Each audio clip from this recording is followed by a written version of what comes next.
Okuva wiiki ewedde abantu ab'enjawulo bazze beebaza bannayuganda abatandika saako okwetaba mu kaweefube ow'okukozesa emikutu gimugatta bantu okwanika obuli bw'enguzi ku kisaawe Entebbe obugambibwa okuviirako bannayuganda bangi okulemesebwa okufuluma eggwanga.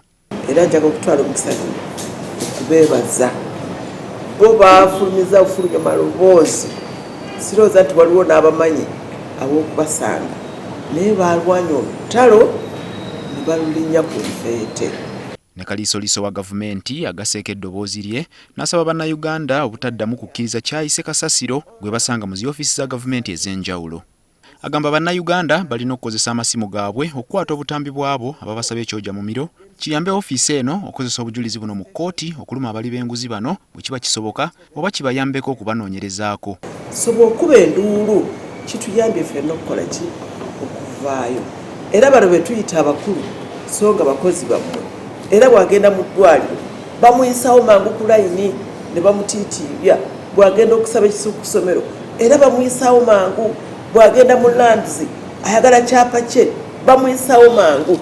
Tebamanya bantu bebakola ki bye bayitamu.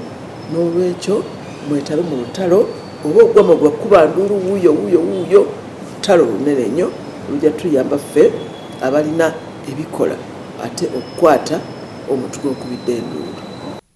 Ofiisi zaanokoddeyo zayagala bannayuganda baanike kuliko ez'eby'ettaka, ez'endagamuntu, ezigaba zipamiti ez'enjawulo, amalwaliro ga Gavumenti, abasirikale b'oku nguudo, abakozi b'amasomero, abasaba enguzi, okuwa abayizi ebifo, sako ofiisi ezigaba emirimu n'endala.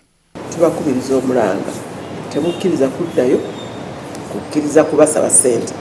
Anaakusaba ssente fiirwayo obudde butono ojje omuwaabire tujja munoonyerezaako tozimuwa oba mu ddwaliro oba Ministry of Lands oba KCCA oba pamiti yaki oba musirikale ku luguudo tomuwa ssente ate tomukkiriza kubonyaabonya.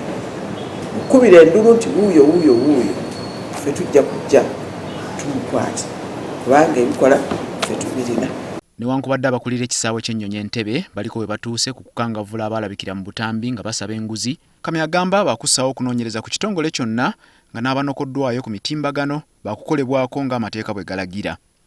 Naye naffe tujja kuvaayo ate tunoonyereze ku bitongole byennyini okumanya obuzibu obutuuse ku kivundu ekifaanana bwe kiti buvuddewa. Ku bateeberezebwa okubeera abalyake, Kamya agamba bannayuganda basobola okubeera ku mwanjo okunokolayo abantu kika kino, okugeza singa balaba ng'omukozi wa Gavumenti akola ebintu ebitajja mu mirimu ne ssente zaafuna. Omwana wa gundi oba gundi yakafuna omulimu emyaka ebiri, alina abakyala babiri, buli mukyala n'ennyumba, buli mukyala yeevuga, tuulira azimba moolo, kitaawe yamuzimbidde ne nnyina yamuzimbidde, mu kkanisa wuuyo yagaba obutabalika. Eyakatandika okukola emyaka ebiri emabega yazifuna atya? Mukubira enduulu tujja kujja tumunoonyerezeeko. Wabula okufaananako n'ebitongole bya Gavumenti ebirala ebirondoola, ofiisi ya Kalisoliiso wa Gavumenti egamba terina bulungi bikozesebwa okutuukiriza obulungi emirimu gyayo. Edward Muhumuza, NTV.